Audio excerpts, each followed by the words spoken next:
Welcome to today's build. We are building a desk that's going to go underneath my daughter's bed, and she designed the plans, and we are building it out of scrap plywood, but you can make it yourself out of one sheet of plywood.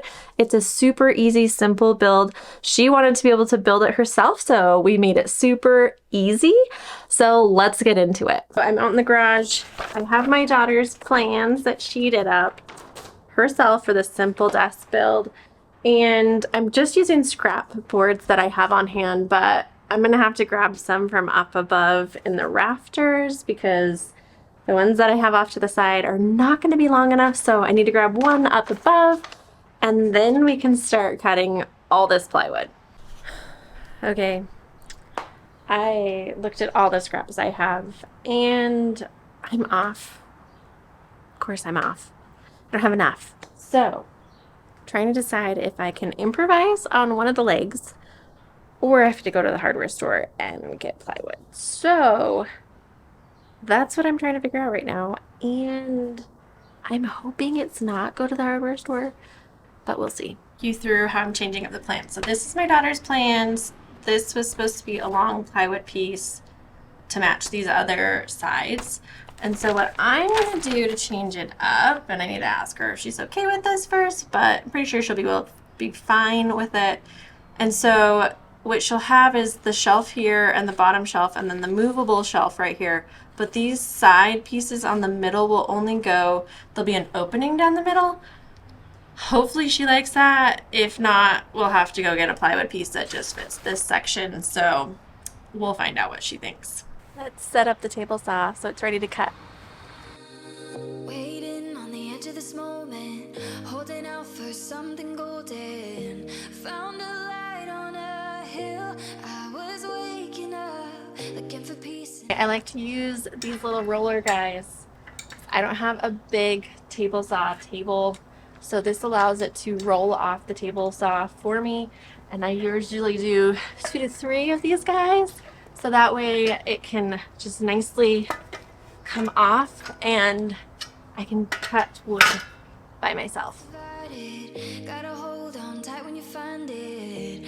I was turning around. We got all the pieces cut down with the table saw. So now we're gonna use the miter saw and cut it down. This one is gonna be 30 inches long and this is that inside piece that I told you I was gonna do. So 30 inches long, and I have it marked, and we're just clamping it together to make sure that they're gonna stay the same. And my daughter's gonna cut this, and then we'll move to cutting the other sides and the tabletop, and then we'll assemble it all.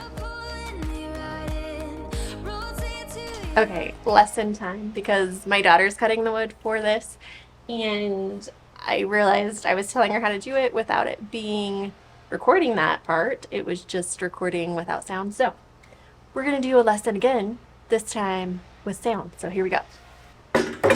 When you cut the first piece of wood, you're gonna wanna make sure that you cut off the end because it's gonna be not as square as you want it to be, but also this one's broken if you don't notice that. So what you'll do is make sure it's up against the fence. We're gonna try and cut it. You'll notice this one is longer than what this saw will actually cut. So we're gonna cut it and then flip it and cut it again. Does that make sense? Yeah. Okay, so do you want to try that or do you want me to show you? Can you show me? Yeah. Okay, so, and again, rules with the saw, you want to, with this sliding one, you're going to fully extend it out, get it spinning before you start it, cut it through. Once you've cut it through, you're going to stop it before pulling it out or it will shoot the board. It can shoot the board, so it makes it flick. Okay? And can I have my safety glasses though, because you're wearing the safety glasses? So, here we go, up against flush. We're gonna fully extend it, turn it on.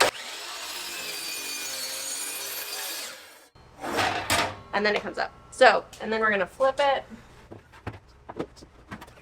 Just align the saw blade so it's in it, like that. And then I'm gonna do the same thing. Ta-da! So now you can measure this one and cut it. My daughter's just gonna measure it, and I recommend you make sure you always use the same tape measure for the whole project because everyone is slightly different. Make sure that it pulls it completely too when you're doing it because it has a little bit of a give to it. Do you have your pencil? I do not have my pencil. It's probably where you found that. Yep. So she's measuring it. It's at 52 for this one. And then, so she's measuring it in just one spot. I like to measure it. Yeah, she's going to move it and measure it. Make sure it's completely like the same distance too from that side to this side. Or you'll get a ski-wampus measurement with it as well. So she's just going to hurry measure it. And then we will cut it.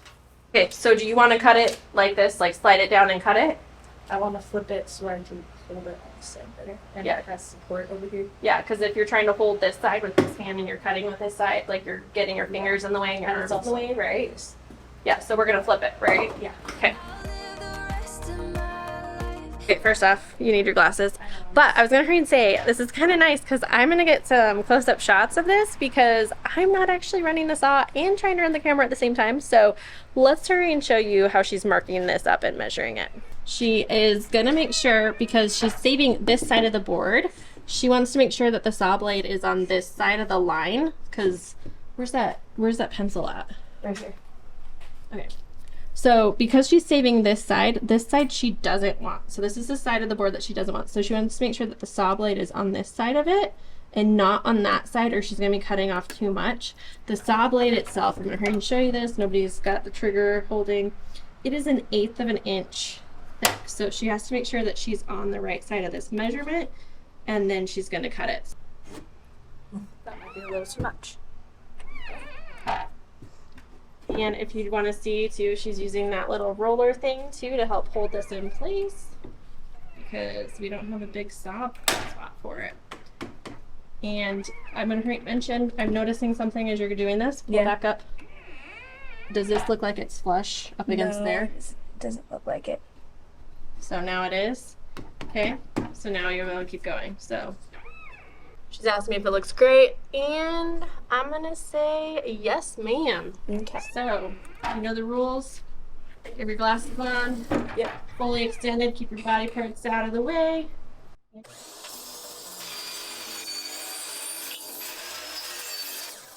Nice. Nice job. You did well. So we're going to use the Craig jig to add a pocket hole, and you kind of got it in a little bit. But I was going to demonstrate, so you make sure this latch is into place with this, and then you have your drill bit. This is positioned based off the wood size, plus this has the distance too. Then you'll want to make sure that you're drilling the right direction. So into the wood, like so. And so it doesn't take a lot of pressure, and I'm going to do two. So a little bit of pressure. And it's like everything, you kind of want it going beforehand. So let me do this one again. I'll have it in. It's just hitting the wood. And so I'll start it, and then I'll push. And you don't have to push really hard. If you're pushing really hard, then you need to change your bit, because if you push really hard, it'll shift this around. So you don't want to push super hard. You want the bit to work for you to get your holes. She wants some movable shelves on these inside this thing. So we're going to use this little tool. It'll allow us to drill in those holes. So we have the drill bit already attached to it. And what we're going to do is you just set it up against the side like that. But we don't want it all the way to the bottom. She's not going to need it all the way to the bottom. So we're going to hurry and clamp this into place. Bottom, clamp it on, and then this can just be flush up against that piece, and she'll drill the holes into it. It's the same thing. You're going to stop it when it gets to that part of it. So this is flush up against this, like so, and you're just going to drill. Sorry, no, my finger's in the way for that first one. And then this guy is going to hold it into place, so that way you can do all the other ones.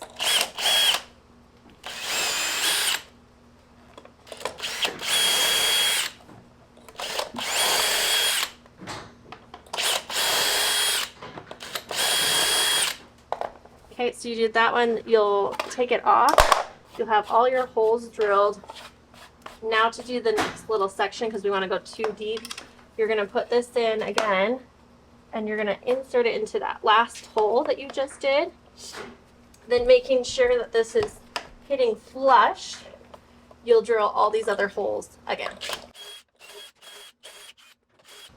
Okay, and so that's one side. You'll just flip it and do the other side.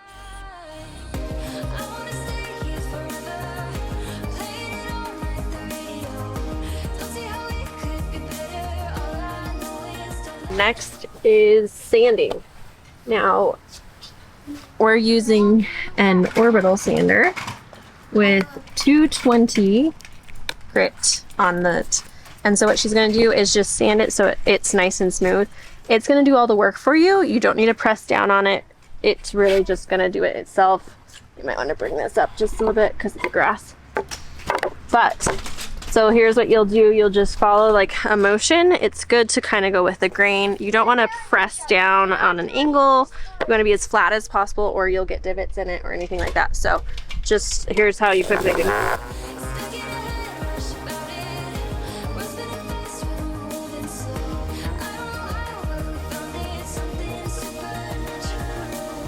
So do you see the difference? Not sanded, sanded. It's a really good idea to sand whenever you're going to be doing anything. So she's just going to sand everything, all the edges, fronts and backs. Make sure you get extra stuff like this off really well, like that glue right here, because you want to stain it. So you're going to want to make sure that it's going to adhere to it. So you'll finish this and then sand everything else. How do I start it? Do I just press this button? Yep. Hold the board or it might fly on you.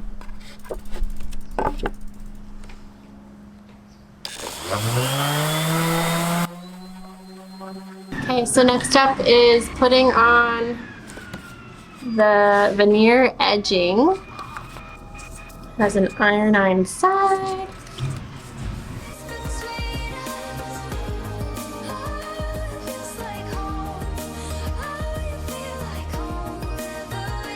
This one is ready to be cut down. We have like the edge here going on and the edge on this side. My daughter is working on some more, so I was going to hurry and show you how I like to cut it. I have a full video on using this, so I'll link to that below, but here's how I do it.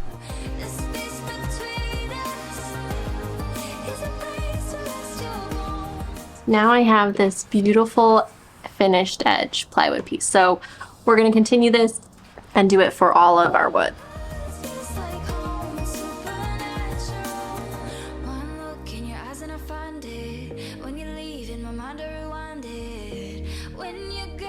So now that the edge is on the plywood, so this was the before, and I don't need to do this because this will be assembled to the actual desk. So this is one of the edges that's finished. So what I'd like to do is I take just a 220 grit sandpaper, just the handheld one. I fold it up so it's like this and take it to the board, and I just do those edges very lightly just to give it a nice smooth finish. So I don't know if you can see the difference here. So here is the one that's sanded and here is one that's not. And again, I don't know if you can see it, but it makes all the difference in person. So we're just gonna hurry and sand all these, and then we will be ready for the stain. And here's the stain that we're using for this one. And here is, I'm gonna try lacquer for the finish coat on this one. Haven't ever used it before, so we will see how that goes. Never used it, but new stain too. So we're gonna try this stain afterwards on the plywood. So we're gonna stain the plywood after. So here we go, let's hurry and sand all these. Okay, so we're ready to apply the stain. I've opened it up, it's been swirled around. This is actually interesting. It's kind of more of a gray stain. I've actually never used it before. And they didn't have any wood conditioner at the store when we went to buy this. So we are using my little trick, which is using some water on your cloth and just wetting the wood first, like so. On gray days, I live in your laughter. I could Okay, now that the wood has some water on it, so it's kind of like a wood conditioner in the sense that it conditions the wood, or helps the stain have a non-blotchy finish. And so then what I'm going to do is take my sheet, which is just an old t-shirt. It's my favorite way to apply stain. I like to put my hand in a paper bag so I don't get stain all over my fingers. Dip it in and then apply it.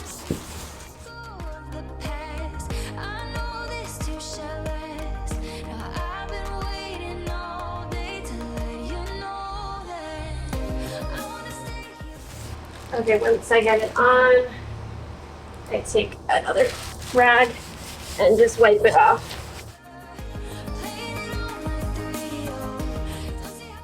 And as you can see, I got it back on the back side, and now it's going to be blotchy there. So I was just telling my daughter, we're going to want to make sure that we wet all the sides first beforehand. So we're going to do that, and I got wood on that one. So yeah, so that's how I do it, and we're going to try and stain everything.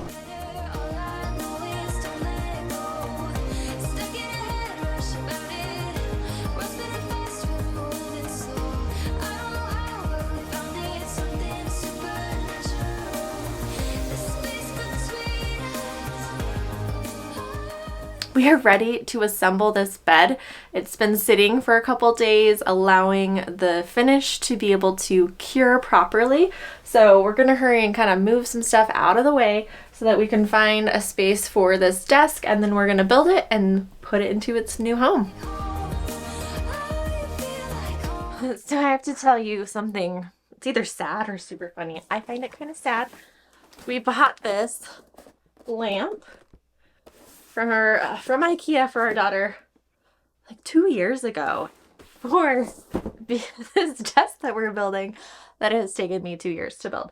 So we're gonna assemble that too on top of this desk.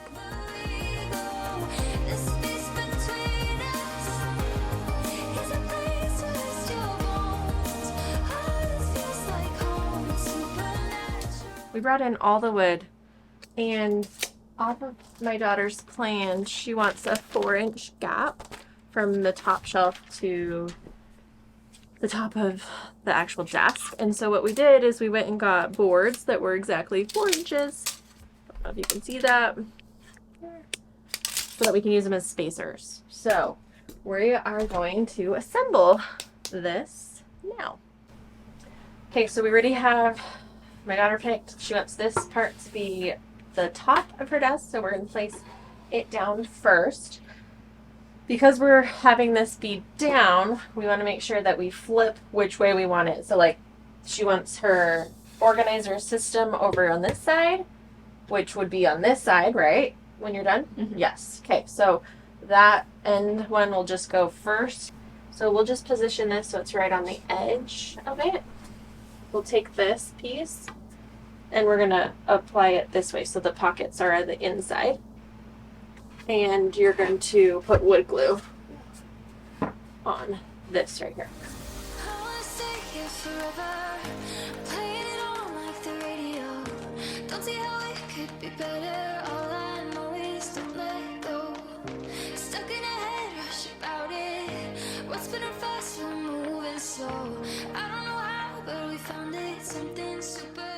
We're in tight spaces, so to be able to fit this in, we had to put in our 90 drill attachment to be able to tighten it. And just so you know, to change the numbers on your drill, this is your torque. So if you have it higher, you could drill through the wood. So I like to start at like 5 or 6 and see where I need to be. So she's going to install these ones that are clamped.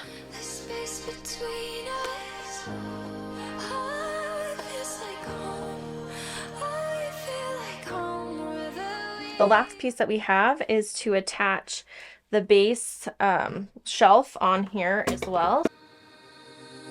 Waiting on the edge of this moment, holding out for something golden. Found a light on a hill. I was waking up, looking for peace in a world that's divided. Gotta hold on tight when you find it. I was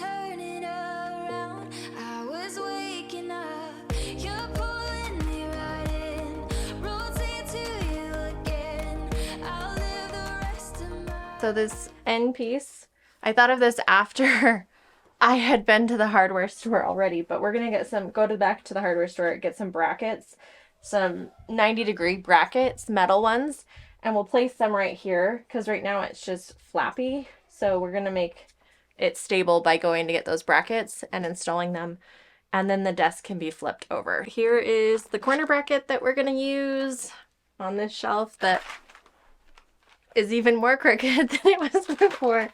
So yeah, we're just gonna open it up and install them. And here's the nice thing, it squares it up for you without you having to worry about it. So we're just gonna get this flush, and you're gonna do the bottom ones first, yeah.